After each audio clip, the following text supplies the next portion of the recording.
It's now my honor to introduce our first grantee speaker of the evening, Patrick Marley Rump, Executive Director of Literacy for Environmental Justice. Come on up, Patrick. Get you started here.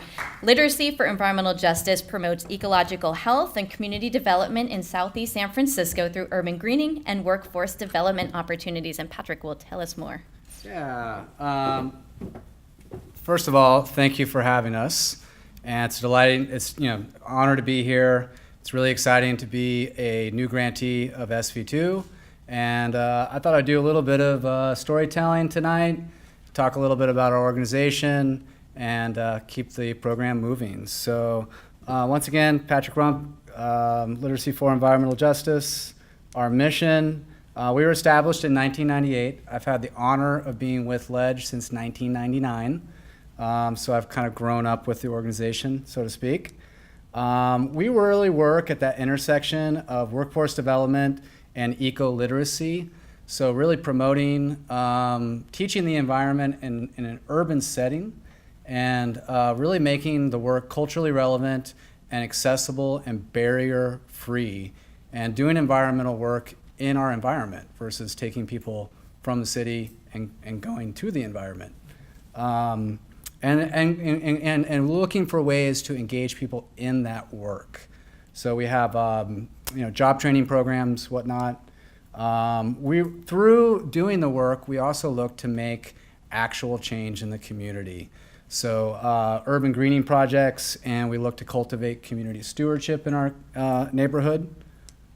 We do that through the workforce development and employment opportunities for youth, primarily in Bayview, Hunters Point, and Southeast San Francisco. Really quickly, I wanted to just share some of the victories that have happened in the last 20 years to kind of give some context to our work. In 2001, our organization and a coalition of other environmental justice organizations closed PG&E's Hunters Point power plant. This was a decade-long struggle to close the #1 source of air pollution in Southeast San Francisco. So we were really excited about that. In 2004, we opened up operations at Candlestick Point State Recreation Area. We built a native plant nursery there, which is growing tens of thousands of plants to do the greening that I spoke about. In 2007, we were also involved in food access and security issues with getting food in the neighborhood. Our Good Neighbor program was widely modeled and basically led to state legislation, which is changing the way people have food in liquor stores and other things in urban communities. In 2001, we had the milestone of building the Eco Center at Heron's Head Park.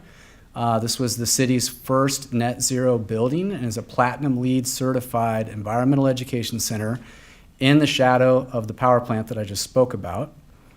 And in 2015, we were just awarded a $1 million grant to do some capital improvements at Candlestick. One of them includes building one of only 2 environmental campsites in the entire city of San Francisco, restoring tons of acreage of waterfront land and expanding our native plant nursery. So before I start, I'm going to go back. I made a misclick here. I want to share a personal story about one of the youth who was a part of all of this work. Zachariah Jefferson, I had the opportunity to meet him in 2008, and this is him in person in his senior year working in our workforce development program. There is wildlife out there, and you don't have to go 5 hours drive to see squirrels or to see coyote or to see rabbits. And that kind of connects me to the other parks because I have those same features so close to me. And that's been able to take me places like Point Reyes, so I can see the elk, Ana Nuevo, to see the seals. So this is Zach in 2008. This is him 2 years into our program. When he came to our program, he had been out of high school for 5 years. He met one of our environmental educators on a field trip, and that led to a job at Ledge, which led to a career pathway in the environment. For the last couple of years, he's been working for national parks. It's helped stabilize his life. As he's been restoring the land, he's been finding his voice. He's also been restoring his sense of place and his connection to the environment. And we're really excited to say we just offered Zach a full-time position with Ledge, so the story continues, and it looks like he will be joining our team with a real solid job here in a couple weeks. And just looking forward. If you guys are learning, if you want to learn a little bit more, here's our website. I'll be around later today. You can also reach out to Anthony if you're interested in finding out about our programs. And lastly, if you have any questions, ask me.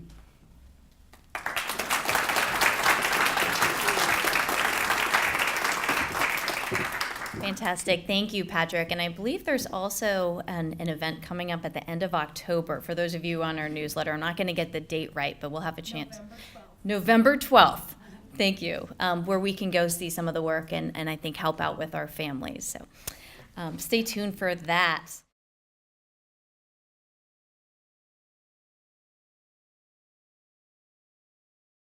It is now my pleasure to invite the team from the Silicon Valley Urban Debate League up here. And this is a group.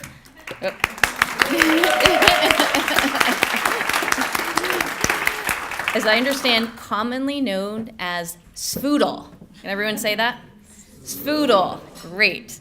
SVOODLE brings debate programs to low-income schools in East Palo Alto, Redwood City, and San Jose. We are thrilled to have Monica Spear, Executive Director, Shauntrice Martin, the Program Director, and Santiago Pacheco, Student Debate Captain. So thank you all for being here.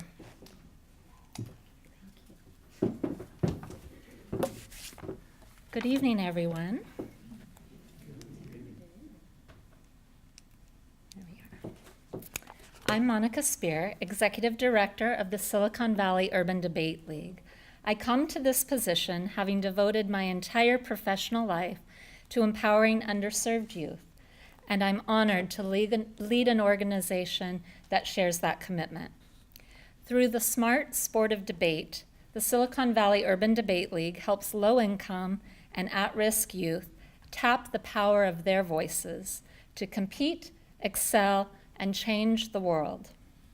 Having 3 speakers this evening represents our organizational belief in the power of voice and our specific commitment to supporting and amplifying the voices of youth we serve, including the incredible Santiago, who you will hear from in just a moment. To realize our mission and channel the tremendous power of voice into lifelong achievement, SVOODLE uses a school-based program that includes competitive debate, leadership, development, and curriculum innovation. We create deep partnerships with schools to stimulate untapped talent, create a competitive community, foster college success, and make smart cool. This model is critical to engaging our target population of low-income and first-generation students to equip them with the skills, attitudes, and behaviors necessary to overcome obstacles and realize their full potential. The students of SVOODLE are 95% of color and 82% low income, who use debate as an underpinning to achieve high school and college graduation, career success, and meaningful community leadership. SVOODLE provides a foundation for lifelong success by offering underserved youth an engaging approach to obtaining academic excellence and the support of mentors and networks as they navigate school, college, and career. Very proudly, I report that 100% of our seniors last year all graduated high school and are now attending college. Now I'd like to invite to the microphone Shauntrice Martin. Hi, everyone. There are a lot of you, and I'm nervous. I'll just put that out there. So I want to start off by just saying that I was the first person in my family to go to college. My mother was a janitor, and before that, we had about 6 generations of poor sharecroppers in Mississippi. So the idea that I was even graduating high school and then going to college was fascinating, and I was super excited until I got there. And it was really hard, and I didn't have anyone. And debate for me changed all of that. I had a family, I had a support system. Before joining debate, I had a 2.0 GPA in college my freshman year because I gave up. I wouldn't show up to class because it was hard. I didn't feel supported. And through debate, and mostly the threats of my debate coach, I pulled it together, and I went on to do a lot of great things, traveled all around the world doing debate. And for me, the reason why I came to Silicon Valley specifically is because I see a great need. People hear Silicon Valley whenever we present, they're like, oh, that's like the rich tech place. Why would you have an urban debate league? Well, there are pockets of poverty. There are pockets of talent that are untapped. And that's really why I'm here. I'm so excited. I could have been at one of any of the 22 urban debate leagues around the country, but the innovation, the passion, and the drive of the students here in Silicon Valley is unlike any other. And I've worked with kids in Atlanta, New York, Belize, all these places. But I can honestly say, not just because I work here and they will be upset with me otherwise, but they are truly fascinating. And even the students with the worst situations. We have a student who got evicted from her home unexpectedly and was out 6 months rent from some unfair practices, and she still went to the debate tournament. She continues to recruit people because she sees a light at the end of the tunnel because of debate. East Palo Alto is my region, and it's closest to my heart, although East San Jose is beautiful too. What I've seen though is even with all the issues that exist, through debate and through the connections that we've been able to help students attain and cultivate, that they feel like, okay, my voice matters and I have a lot to say. Some, like Santi, have a whole lot to say, which we love. So yeah, I'm fascinated by my students, and it motivates me to be even better in my job because I know that they're the future leaders, and I want to be on their good side when they become senators, presidents, CFOs, like many of you in the room tonight. So it's a really amazing opportunity to not just tell students what to do, but also to empower them to do whatever it is they want to do. So it's almost like I'm their assistant, I feel, most of the time. So now I'll introduce one of our students from East Palo Alto, young Mr. Santiago Pacheco. So if you can give him a round of applause as he comes up.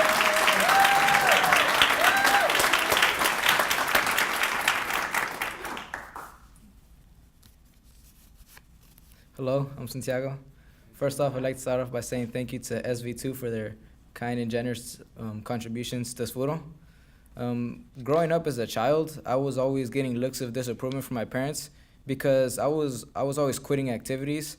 I was never able to stick to anything, and I was always finding excuses for why I did what I did, and I was always getting in trouble. And this continued on into elementary school. I played soccer as a child, and I quit 3 times. Once I joined karate, and I quit after like a month because I just that's what I would feel comfortable doing because that's what I kept doing. And throughout elementary school, during tests, during big assignments, I would just give up and throw away papers and not finish tests. And this was something that I saw going on in my life, and I felt like I needed to change. And this was a change that was made possible because of debate. When I joined debate, I found that my voice mattered and that people cared what I had to say. And debate has given me resources and has let me meet people that will help me get my voice out and to make the change that I feel like I want to make. Debate has helped me improve my public speaking skills. I was able to speak in front of my whole school to try to run for student body president. Before that, I would not be able to do this because I'm an outgoing person, but I get shy to speak in front of crowds. And because of debate, I was able to power through and leave a mark on my fellow students. And debate has given me the resources I found I require, because when I grow up, I want to be a lawyer in 10 or less years. And because of debate, I have gathered the resources. Debate has got me a legal mentor, and I don't know what I would be doing right now without debate. Thank you.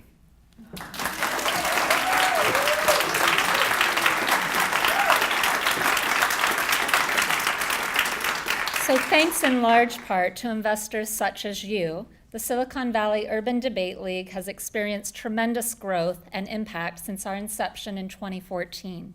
We've grown from just 2 schools and 50 students to 7 schools with a projected 350 students this year, services spanning from the peninsula to San Jose. Like Santi, Savuto students are actively using the power of voice to serve as leaders, engage with mentors, and develop networks to ensure academic and lifelong success. On behalf of all of us at Savuto, especially the students we serve, we are grateful for the support of SV2 as we vision and plan to broaden and deepen our reach and impact.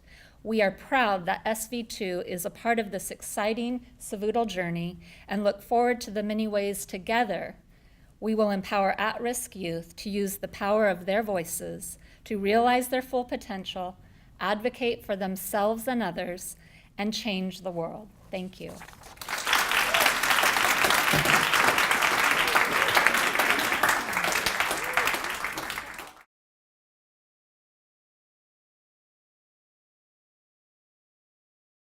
Finally, let's welcome up Cristi Hegranes. Where are you? Right there.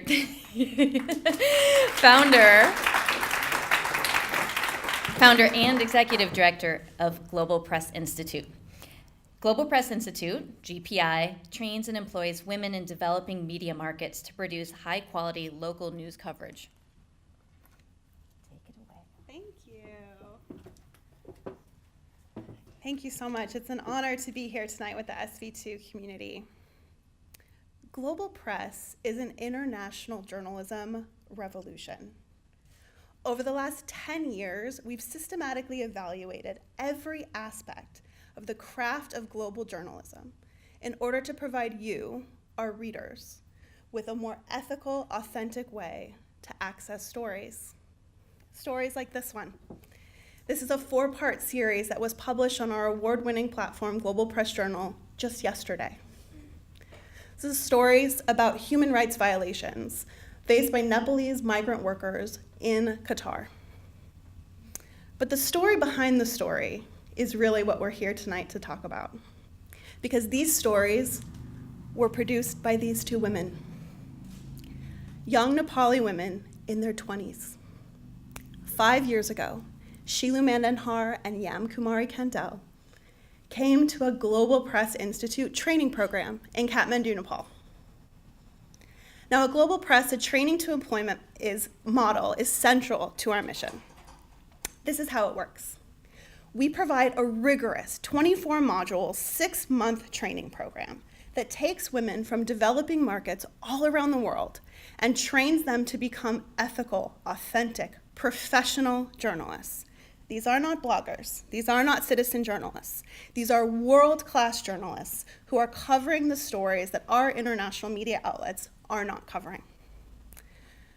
After graduating from the training program, we provide employment for 100% of our training graduates who go on to work for Global Press Journal, our award-winning publication. So for the last 5 years, Yam and Shilu have been working at Global Press Journal with the supportive and robust editorial structure that includes editors, fact-checkers, copy editors, story coaches, mentors. Over that time, they have become powerful journalists in their own right.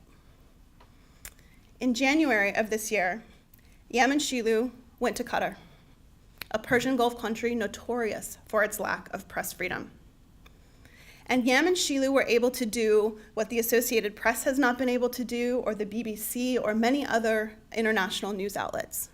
They were able to get the on-the-ground story, precisely because of who they are. Yam and Shilu went into Qatar, and they walked right into the Nepalese labor camps to document the filthy, cramped conditions that these migrant workers were living in. They even managed to get to the hospital bedsides of more than a dozen Nepalese migrant workers who had been in comas or vegetative states, some for as long as a decade, because of workplace injuries, many of which happened in new construction like the 2022 FIFA World Cup Center. This is reporting that Qatar does not want you to hear. But this is reporting that because of who our reporters are, They possess unique access to get the story. My favorite part of what they did in Qatar was so smart. First and foremost, of course, they conducted all of their interviews in Nepali. Then they found a Nepalese taxi driver who picked them up and would pick up their sources. And for days, they just drove up and down the waterfront in Doha, conducting the interviews from the safety of the taxi driven by a Nepalese man. This is the kind of innovative reporting that Global Press stands behind. Now, this series of stories was published just 24 hours ago. And in that 24 hours, the stories have already been read by more than 2 million people across 100 countries, directly through Global Press Journal and our social media channels, but mostly through Global Press News Service, our innovative syndication division, where we partner with media, education, corporate, and NGO outlets to make sure that our stories are reaching the widest possible audience in order to have the widest possible impact.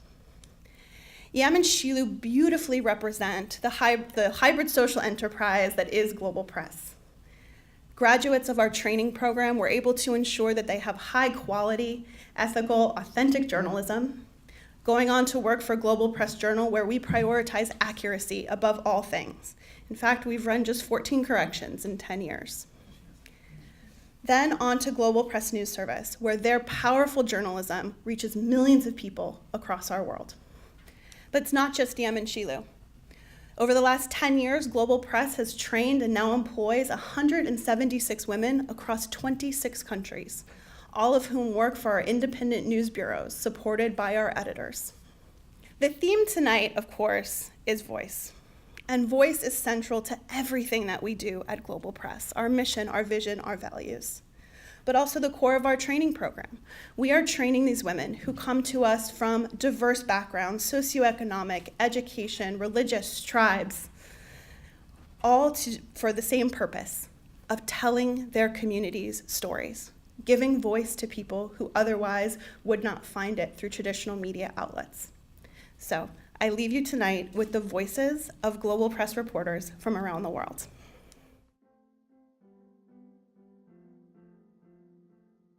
My voice is como el césped que crece quizás en las montañas, is like pebble. como pasto. You know how when you throw a pebble into the sea, My voice is important. I mean, even the pebble itself doesn't really know the impact it makes. We are pressuring to the policymaker. My voice is a gem, a Sri Lankan gem. I like to compare my voice to a needle. Being a gem, though it comes from a rough end, it can show its brilliance through its facets. That pulls together different fabrics and pieces of a cloth to make something beautiful. I think my voice is like a tree that bears fruits every season for people to feed on. Yo percibo mi voz como la danza. I think I am that tree. Those fruits are the information that I seek, that I get. And when people feed on it, they feel full. My voice is like a mirror. Es una pasión que me llena y que me nutre y que siempre trato de transmitir con los pies y con mis manos. A reflection of things that I see and I come across, stories that have to be told to the world.